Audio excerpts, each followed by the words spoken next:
Welcome back everyone. Today we are going to take on an exciting UI challenge I found on Dribbble, which was designed by the G's Arts. So this is really an interesting and attractive UI we are going to build, and we are going to have a lot of fun with the process and also learn many things along the way. So if you're interested and happy to see this build, please consider subscribing, like and share the video as well.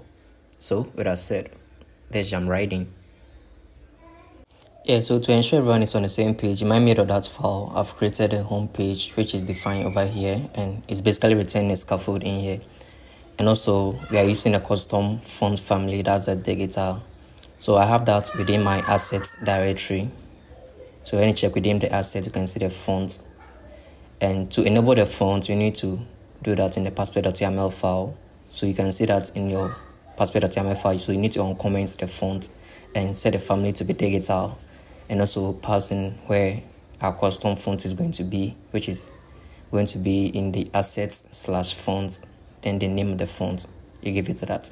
So once you have everything, then saving the changes. I'll be linking the GitHub repo in the description so you can have access to the font. So let's proceed. So in here I'll bring in my simulator and we get started over here. So we are going to return a container, and we are going to provide a color to this container, and the color is going to be a hex color. So to provide a hex color, we start with color, then the initial is going to be the 0xFF, then the hex color follows. There we go, you can see the color changes. And the child of this container is going to be a scaffold, and let's also give this scaffold the same color, right? The same background color. So I'll just grab the color in here and paste it. So the scaffold takes in the body. That's where the content goes. So in this body, we are going to return a column with the children. And in this children, we are going to have a container. We give this container a width, and the width is going to be double.infinity. And this more or less like take the available width, and also we need to provide the container height. So I'm going to use media query to give this container a height. So it's going to be 60% of the height. So to assess the height of the device, we use media query.sizeOfContext.height, then we multiply by 0.6, and this will give the container a 60% height. So let's pass in a decoration to this container, and it in turn also takes in the box decoration where we can pass in the color of black, as you can see the effect. So let's proceed in here. So once we provide a color to the container, let's also proceed to round the borders of the container, right? So we are going to have a border radius, and the border radius is going to be border radius.only, right? So we are going to have different values for the top, left, bottom and right. So for the top left, it's going to be radius.circular and passing a value of 55. We're going to repeat the same thing for the top right. So we're going to have top right, it's going to have the same value. So I'll repeat it 2 more times, and that will be for the bottom left and also the bottom right. So let's do that. So the radius is going to be bottom left and also bottom right. Let's save in the changes. There we go. So we need to change in the values for the bottom right and also the bottom left. There you go. And also to see the effect of the top left and the top right, let's wrap the container in here in a padding widget. And this padding is going to affect all size, a value of 10. There we go. That's looking good. So let's proceed in here.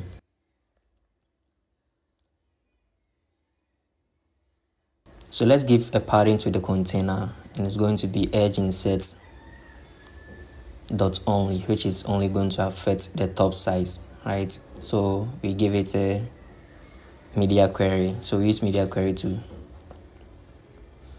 give it a padding. So media query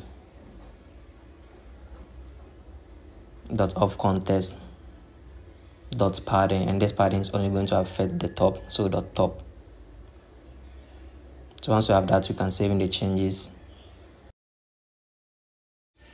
So the child of the container is going to be a column in here. So you're going to have a column, and in this column, let's set the main axis alignment of this column to be main axis alignment dot space between, and the column is also going to take in the children as well. And in these children, we are going to have another column that'll be holding the two tests. So you need to pass in the test of the time that displays. So 9:42. Oops. Oh, my bad. So we need to have a children, and in that children, that's where the text goes. So let's fix that. So over here, we need to display a text that displays the time. So it's going to be 9:42.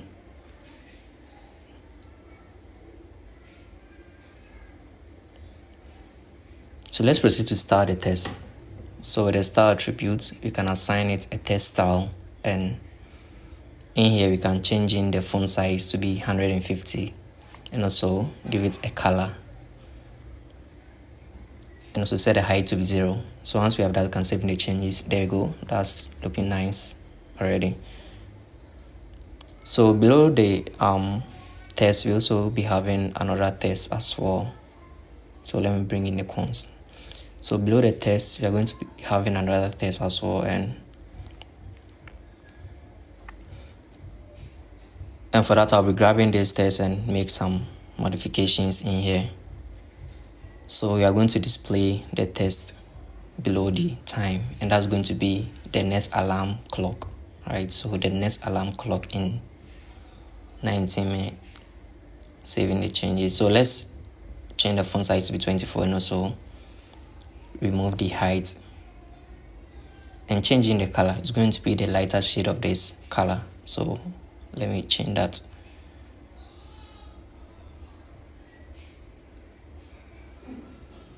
Yeah, so let's save the changes. There we go. It's looking really good.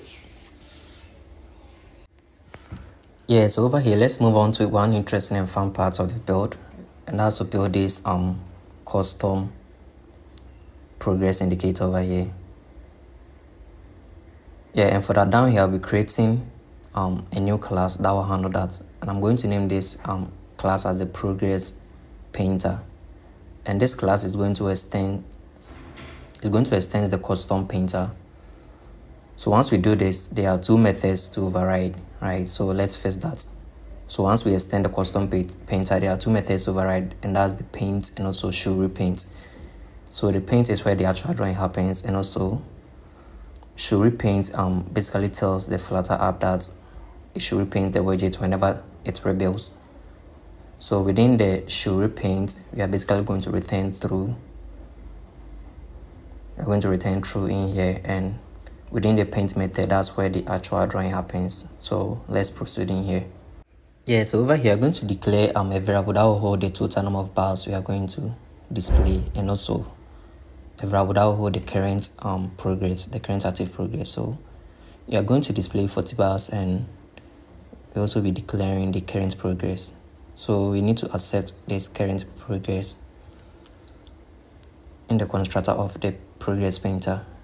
So we'll be passing dynamically, and within the paint method over here, we create a paint object with a stroke width of 2 and also a stroke style, and that will draw the outlines rather than the fill shapes. Yeah, so this line of code basically calculates how far apart each bar should be, and then draw a vertical lines, and each line color depends on whether it's before or after the current progress. So dark gray for completed, and also light green for the incomplete one. Yeah, so in here we proceed to check every 5th bar with the exception of the current progress, and draw a green circle above it. Yeah, so we proceed to give the current progress a thicker red line, and also draws a red filled triangle arrow above the current progress position using the path, and that's basically it. Yeah, so in here, let's make use of the custom painter, right? And that's going to be below the column over here. Just right below over here, we can make use of the custom painter. So I will return the custom paint.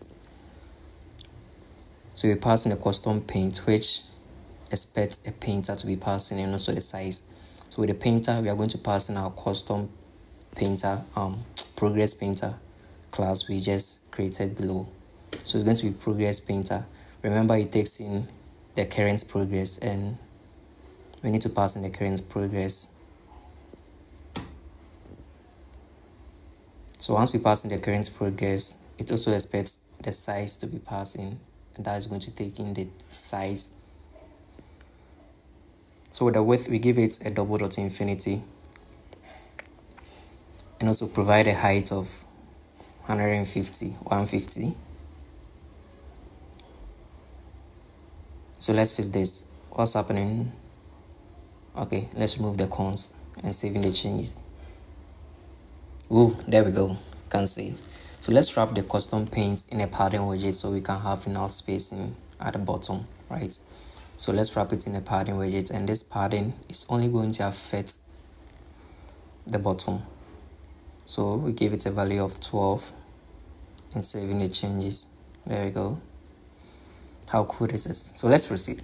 Yeah, so remember we're having space between this timer and also the progress. That was because we set the main axis alignment with space between, and in that we have two columns where the two tests are being placed. So over here I'll be adding a sizer box and give it a height of 60, and this will center the timer right in the middle. There we go. Yeah, so over here right below the pattern, we are going to display the days of the week. That's Monday to Sunday. So we are going to render a row. So let's first of all set the main axis alignment of the row to be main axis alignment dot space around. That will space around between the elements we are going to display. So the children is also going to test in the days of the week. That's going to be Monday, Tuesday, the shorthand version of that up to Sunday. Right, so this is how we are going to display it. So I'll do it that quick in here.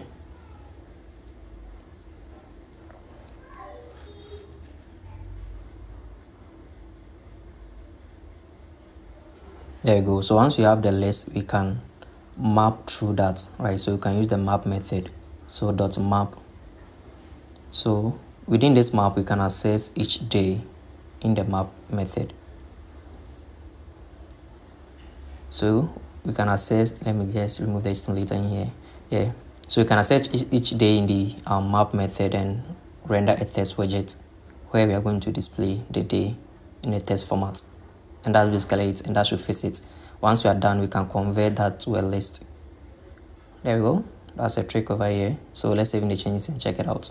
There we go. So let's proceed to start the test as well. Yeah, so over here, let's start the test. So we can apply the test style, and here we set the font size to be 22, and also give it a color. So the color is going to be based on the weekday. So we're going to check for the condition using the datetime.now. We can access the weekday. We check if that is equal to. So we need to provide this list, same list. So I'll grab this list. So we check in here if the datetime.now.weekday is equal to this list dot index of. Then we can pass in the day dot index of. We pass in the day +1. So that's the condition to check for the day we are in currently. So datetime.now.weekday is equal to the list then dot index of the day +1. So we check. We can return a color of black, colors.black. Else we can show the lighter shade of black or gray color. You can see the effects of that when I saving the changes.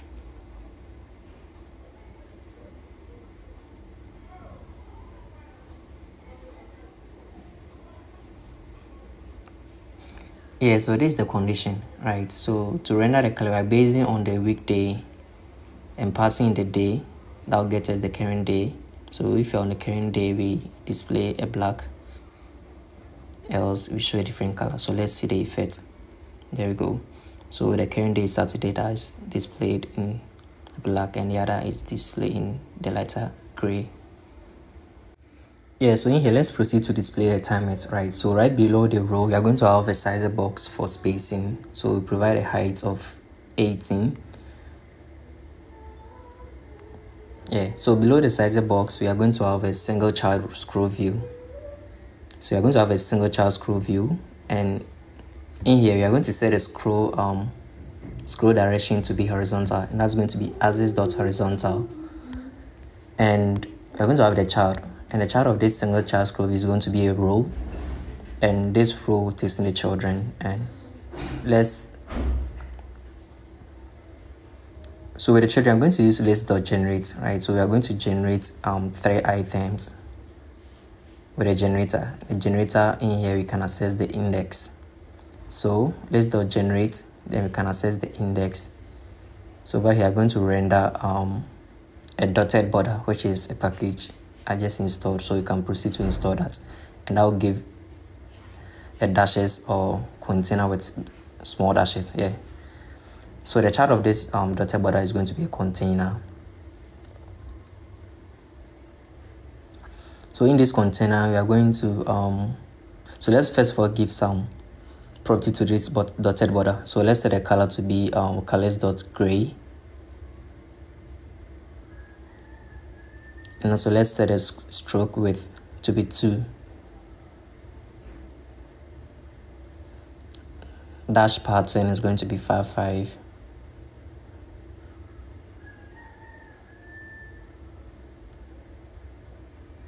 And also give it a border type as well. So that's going to be border type dot rect. There we go. Yeah, so I think this is cool. So let's wrap the dotted border in a padding widget, and this padding is going to affect it symmetrically. Give it a horizontal value of 5.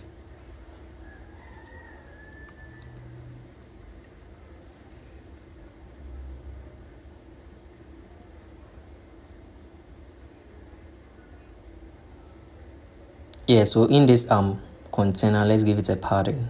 So edge instead of all.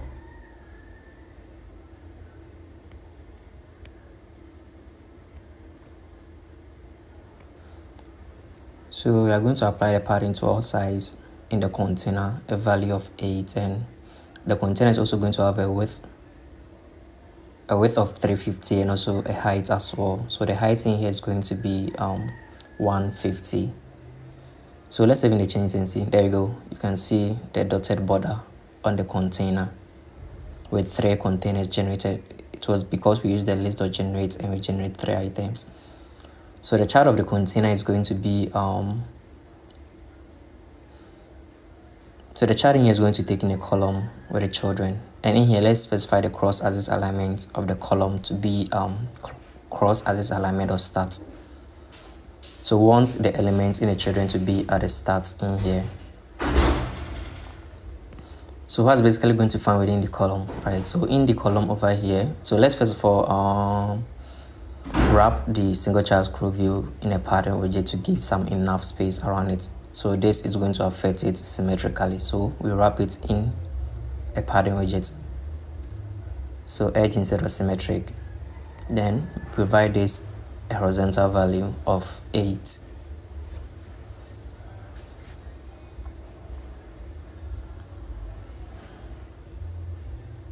There you go. So in this children of the column, that's where we are going to display our items. We are going to have a row with the children as well, where we are going to display the timer and also the icon. And let's set the main axis alignment of the row to be main axis alignment or space between. And this basically is going to space between the items we are going to show in this row. So the first item of the row is going to be a test widget that displays the timer. So I'll pass in a timer of 9:42 and proceed to style it as well. So with a test style attribute, we can give it a font size, which I'm going to give it a font size of 60 in here. There you go. Yeah, so that should be it. And below the text is going to be the play arrow icon. So I'll be passing an icon over here. That's going to be icons.play arrow. And need to give this icon a size of 70, saving the changes. There you go. You can see we have space around it. That was because we set the main axis alignment to be space around. So right below the row, we're going to have a text displaying some value. So I'll be copying the value and repeating the same thing in here. That's going to be this, right? So let's reduce the font size to fix the overflow issue. So font size of 24. And also let's change the color to a lighter gray color. So, and that's going to be a hex value color in here. So I'll be doing that in here real quick.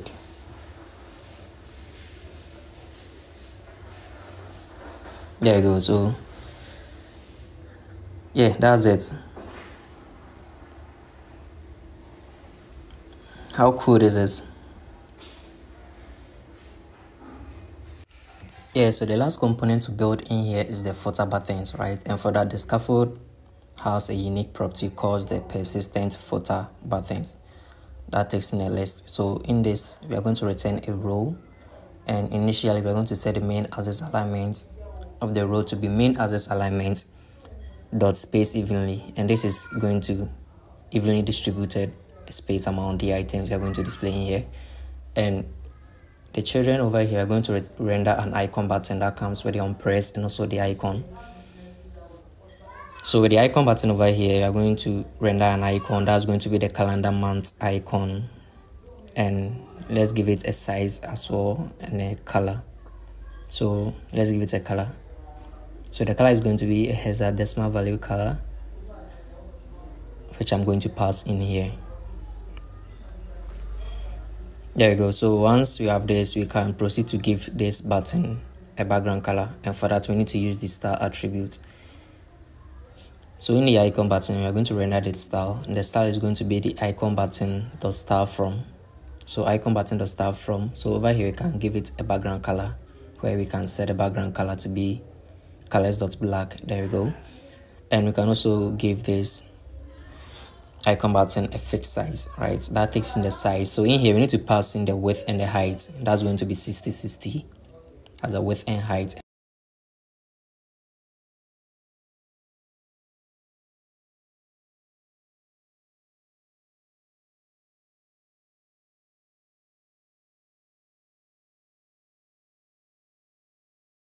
Yeah, so below over here I'm going to render a size box, right? And this size box is going to have a width of 250, and the child of this size box is going to be a floating action button dot extended. So it's going to be a floating action button dot extended, and in here on press and also the label. So the label in here is going to be a text. So the label, we pass in a text widget.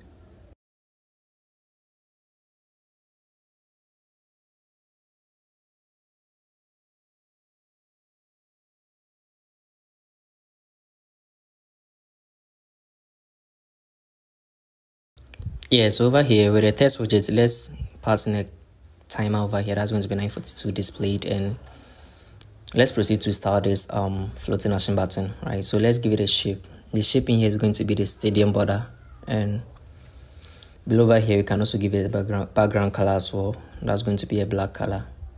There we go. So let's change the foreground color to have the text appeared.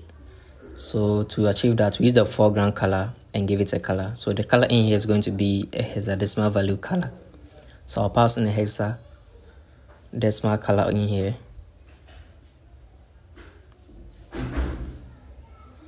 Yeah, so once you save in the changes, you can see the effect over here. So the next step is to style the text widget we just rendered in here. And to do that, we can use the text style attribute to do that. And in here, we need to specify the font size of the text, and that's going to be 24. That will increase it a bit. And the next widget to render is the icon button, right? So in here, we change the icon to be add, and everything is going to stay same. There we go. And that's pretty much it for the first screen. So let's proceed to the next one. Yeah, so the next step is to add functionality to the add button over here, so we can navigate to a page where we can set a timer for an alarm, right? So we're going to use navigator.push, that takes in the context and also the route.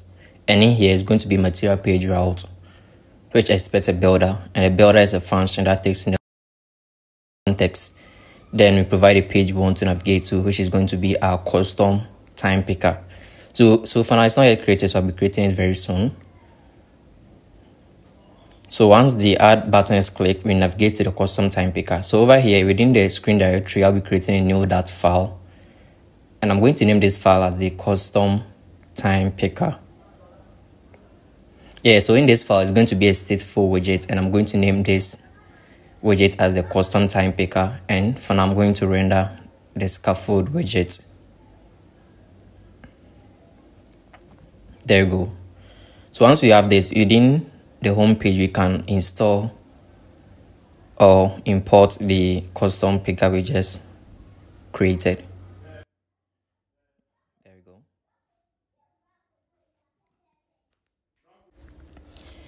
Yeah, so at the top over here, we start to create a function variable that's going to handle when the time is selected. So within this function, we're going to take in the hour and also the minute. And I'm going to name this function as onTimeSelected. So it can be now. I'm going to name this as onTimeSelected. Yes, once we have that, we can just require that or enable that in the constructor and proceed. Yeah, so below over here, I'm going to create two controllers. And that's going to be for one is going to be for the hour controller, and the next one is also going to be for the minute controller. So the first one is going to be an hour controller, and the return type is going to be the fixed extend scroll controller, right? So I have two controllers, one for the hour and also one for the minute. So when you check this, it's basically similar to the standard controller we know, but there is some convenience mechanism that goes straight to the indices. Yeah, so below over here, I'm going to create variable that will hold the selected hour and also the selected minute. So initially, we're going to assign this value as 0, and so we are going to have the selected minute. And down below over here, we're going to have an init state where we initialize our hour controller and also the minute controller. So with the hour controller, we are going to pass in a fixed extend scroll controller, which we need to pass in the initial item, and we're going to pass in a default value of 0. And we'll be doing the same thing for the minute controller. So we've initialized the hour controller and also the minute controller in the init state. And down here, let's dispose the controllers. So we're going to have a dispose method that in this method, we are going to dispose the hour controller. We are going to dispose the hour controller and also the minute controller. So hour controller.dispose and also minute controller.dispose. There you go. So once you have various variables set up, the next thing is to start building. So over here, we are basically returning a scaffold, and let's give this scaffold a background color, right? So we're going to have a black color in here, and the chart of this scaffold is going to be a safe area, and this basically prevents the item from being at the notch area. So we are going to have a column in here. So in this column, we'll be having a children. We are going to have an expanded widget with a stack as a child. So we are going to have a stack in here as well. So that the stack takes in the children in here, and we need to. So in this stack is where we are going to render the time hills. So let's set the alignment of this stack to be alignment.center. It will soon make sense the reason why we make use of this stack, so stick with me. So in this stack is where we are going to build our hills.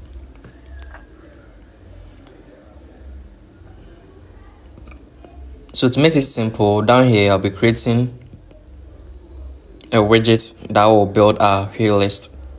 So we are going to have the build hill list widget. So for now, let's start. We are going to return a size box, and there are some things we need to accept in this hill list, right? So to build a hill list, we need to accept in the controller.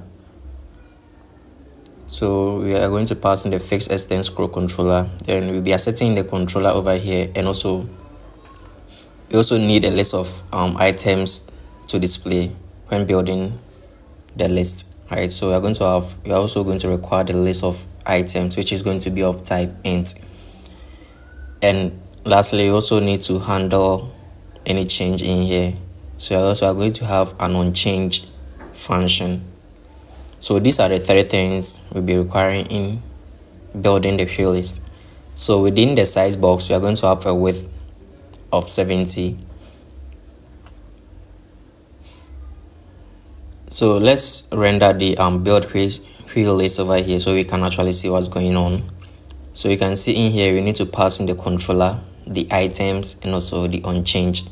So with the controller, the first one is going to be the R controller, and the items we are going to use list.generate to generate the items. So list.generate, since you are using the R controller, you're going to generate 24 items, and in here we can access the index. Once we have access to the index over here, we can return the index just like this. And with the onChange method over here, we can take in the value of the R selected, and we can set state in here to update the selected R variable. So we update the selected R variable with the new value that is coming in. And finally, we can call our widget.onTimeSelected. So we can call the call method on this, which expects two parameters to be passing. That's the selected R and also the selected minute. So we can pass in the selected minute as well. Yeah, so let's proceed. So over here, the child of the size box is going to be the list wheel scroll. If I'm right, yeah, the list wheel scroll view. So it's supposed to be the list wheel scroll view dot use delegate. Yeah, so once you use the use delegate method on it, it expects the item extent and also the child delegate to be passed in. So the item extent is going to be 80, and the child delegate is going to be the list wheel child delegate. Yeah, so in here it takes in the builder, and in this builder is where we can pass in the context, and also we can also access the index in here as well. There we go. So in this builder, we are basically going to return a text that will display the various hours. So we're going to have a center widget, and the child of this center is going to be a text, and this text is going to be displaying the items. So since we are requiring the items, we can access the items of its index. So we can have unique items in here. Then we can convert that to a string and use the pad left method to prepend 0 on each item. Just like this. So once we have this functionality done, or by displaying the text, we can proceed to style the text in here as well. So with the style attribute, we can style this text. So we can assign it a text style, and in here we need to change in the font size, which is going to be 60, and also changing the color over here to be a hex color. So I'll be passing the hex color just like this. Let's also change the font weight to be font weight.600. Yeah, so there are things, or there are properties we need to add to this list field delegate as well. The child count, and that's going to be the items.length. There we go. So you can see the effect of the field of the items we just rendered.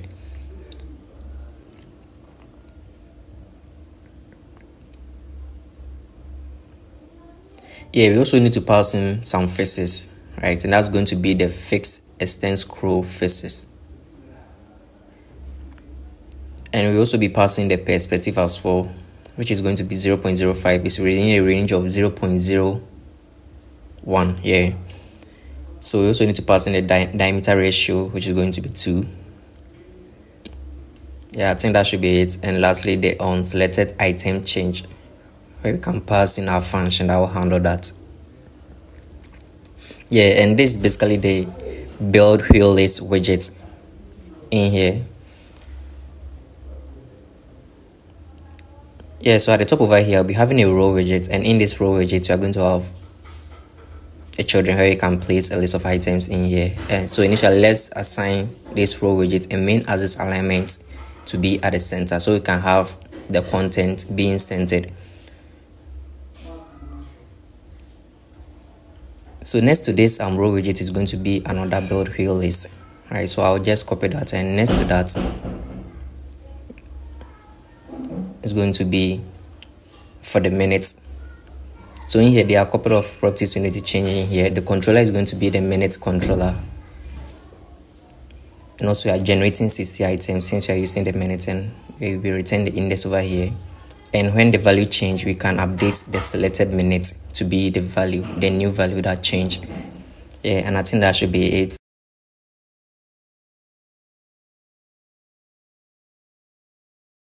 Yeah, so over here, let's wrap the row in a padding widget, and this padding is going to affect it symmetrically on the vertical value. So we are going to provide it a vertical padding of 20.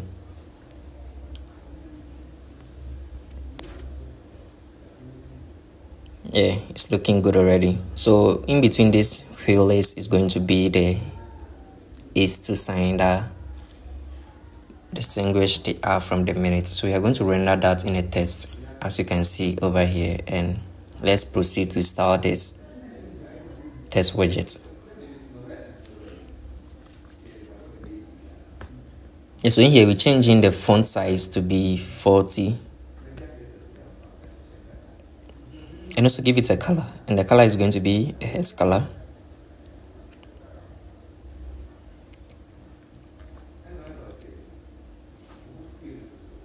There we go. So let's wrap this widget in a pattern, and this pattern is going to affect it symmetrically.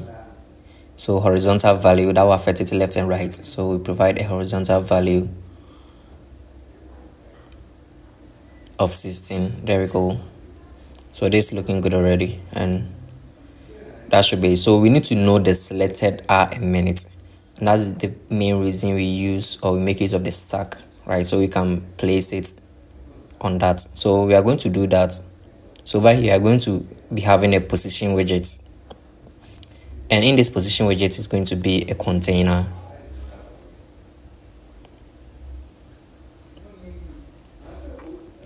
Yeah, so with this container we're going to have an alignment to be alignment of center.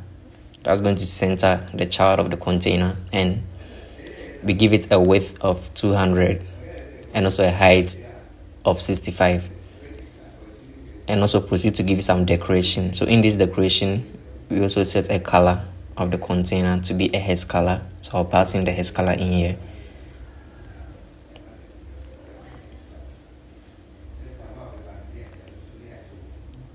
It's looking good already. Yeah, so let's add some border radius to this container.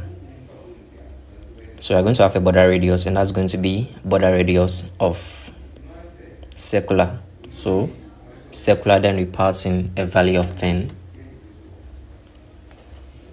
and once you save in the changes, you can see the effects. And yeah, I think that's it. That's looking good already, and let me know your view on this. Yeah, so let's move on to the next component to build, right? And that's the buttons under this, right? So I'm also going to create a widget that will build various button buttons. So the name is going to be build button buttons, and in this method we are going to accepting the icon and also the label. So the icon is going to be of type the icon data, and also we're also going to take in the label as well, which is going to be of type string. So in this we need to return a widget, and the widget we are going to return is a column widget, and this column will place the items in a vertical manner. So let's set the main axis of this column to be main axis size dot main, and we are going to have a children. The first one we are going to render is the icon, how we can pass in the icon and give it this icon a color. That's going to be the green color of 200. And also let's give this icon a size of 24. Yeah, so below this icon is going to be a size box for some spacing with a height of 4. And next to that is going to be a test where we can pass in the label dynamically in here. So let's start this test.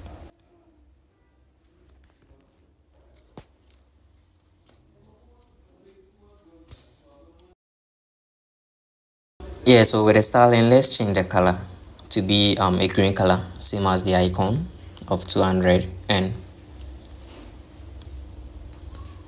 you also need to change in the font size as well to be 18. Yeah, so once you have this widget built out, we can just render it right below the expanded widget. Yeah, so we can pass in a row widget where we can set the main axis alignment to be main axis alignment or space evenly, right? So we can have space evenly distributed between the items we're going to render. So you can render the build button items over here. So we need to pass in the icon. First icon is going to be the music note, and also we need to pass in the label as well. And that's going to be the sound with the skipping. So this basically moves the next text to the new line. So we need to pass in a wake up as seen on the UI. So we need 3 of these button buttons. So I'll copy and repeat that 2 more times and changing the icon in here to be the notifications icon, and also changing the label as well to be the snooze, and also changing in here as well.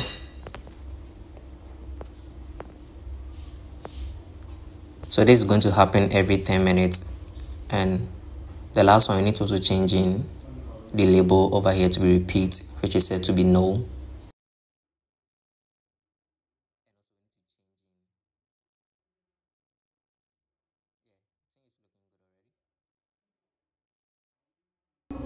So let's wrap this row in a pattern widget. So this pattern is going to affect all size, a value of 16.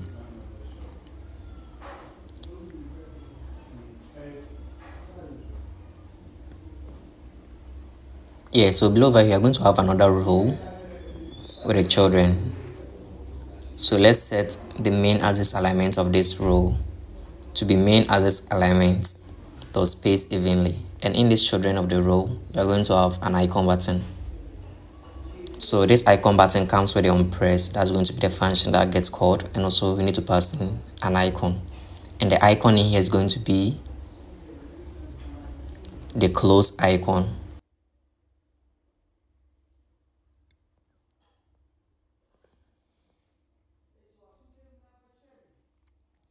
Yeah, as you can see over here.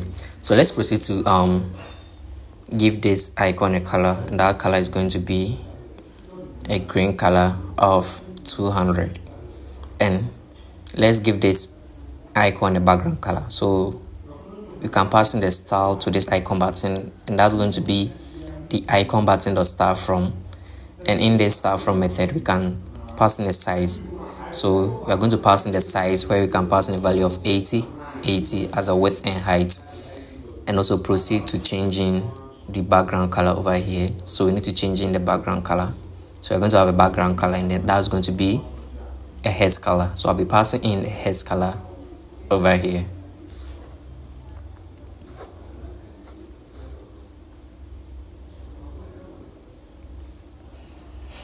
Yeah, there we go. It's looking good already.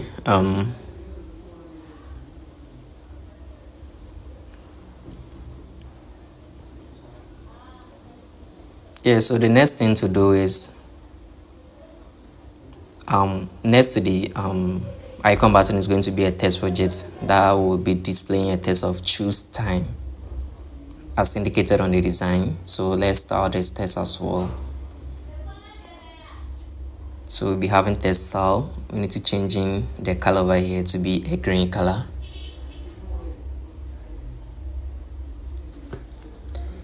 And also we also need to pass in a font size as well. That's going to be 20.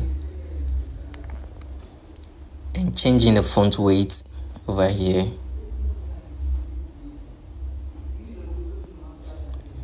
Yeah, so the font weight is going to be font weight dot bold. Now bolding the text.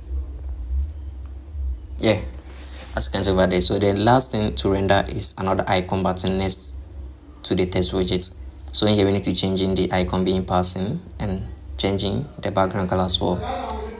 Yeah, so the icon is going to be the check icon, and the color of the icon is going to be a black color, so you cannot see it at the moment. So we need to change in the background color of this icon. So it's also going to be a hash color as well. That's the lighter shade of green.